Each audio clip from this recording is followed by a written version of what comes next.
and I've read about the companions and the Salaf and everyone else. I know who I am. I'm the creation of Allah. And they are as follows. In the United Kingdom, over 50 babies a year are abandoned.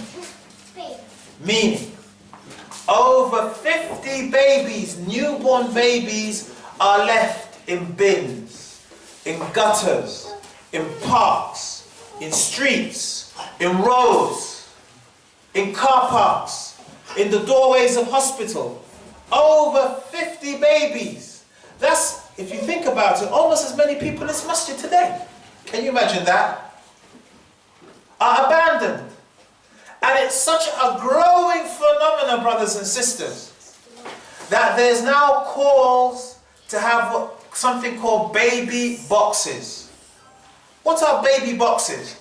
As most of the young people know, that many places outside police stations, certain masajid and certain churches, if you have a knife, you can safely deposit your knife in this box. It's a safe place because knife crime has increased amongst young people, and as you know, if you have a knife, it carries an automatic 5-year sentence. What they're saying is an amnesty. You take your knife, put it in a box, you're safe. If you don't put your knife in a box and you're caught with it, 5 years automatically, irrespective of what? Whatever reason you have. So what they are saying now, because of the high incidence of babies being abandoned, and we all know why these babies are being abandoned. Babies are not being abandoned because mommy and daddy doesn't want to look after them. Usually babies are abandoned because of shame. Somebody is having a baby out of wedlock and there's shame and disgrace attached to it.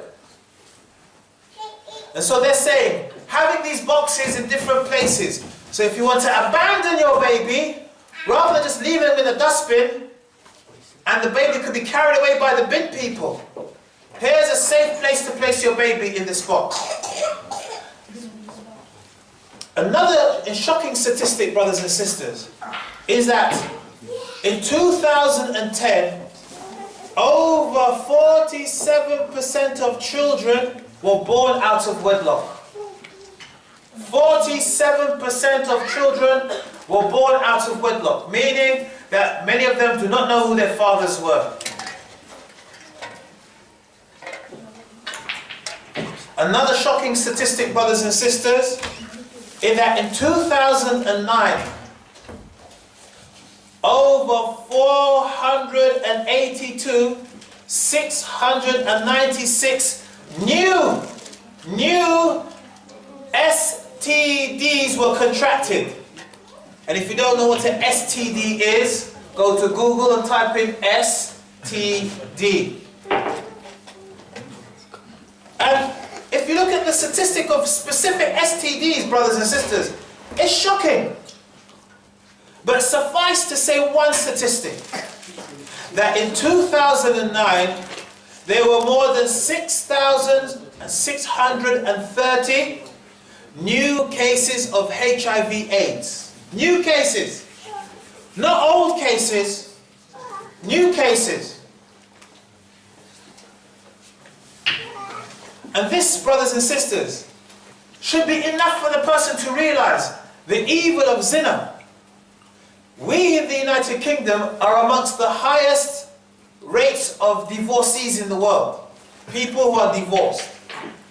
And according to government statistics, and all these statistics I've mentioned today, I have them here documented. Here, in the United Kingdom, 1 in 8 marriage that ends in divorce is due to adultery. So there are 8 people divorcing. At least one of these is because of adultery. And so we can see, brothers and sisters, how grave this issue, the spread of fornication and zina is in the society. The last statistic I would like to leave you with, and it's a very shocking statistic, is that in 2011, and all these statistics I've given you, brothers and sisters, they're British statistics. In 2011, there were over 200,000 abortions taking place in this country. 200,000 abortions. If you want to understand how many, what's the population of Bedford? How many people in Bedford, brothers? 100,000. 200,000 people, yes? So if you can imagine one day, like we see in science fiction movies, you wake up and all of Bedford disappeared. This is equivalent to the number of abortions in 2011. The whole of Bedford disappearing, that can give you an idea of the gravity of this. And from this large number, 49% were to women with partners. That is, people who are married, aborting their kids.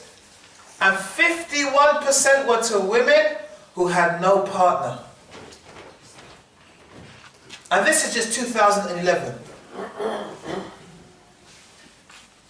The third thing we'd like to look at, brothers and sisters, with our society, and we as parents have to be aware of it, is that many of us, unfortunately as parents, we believe A 15-year-old was suffering from gunshot wounds. Since I've come to Tawheed and I've read about the companions and the Salaf and everyone else, I know who I am. I'm the creation of Allah.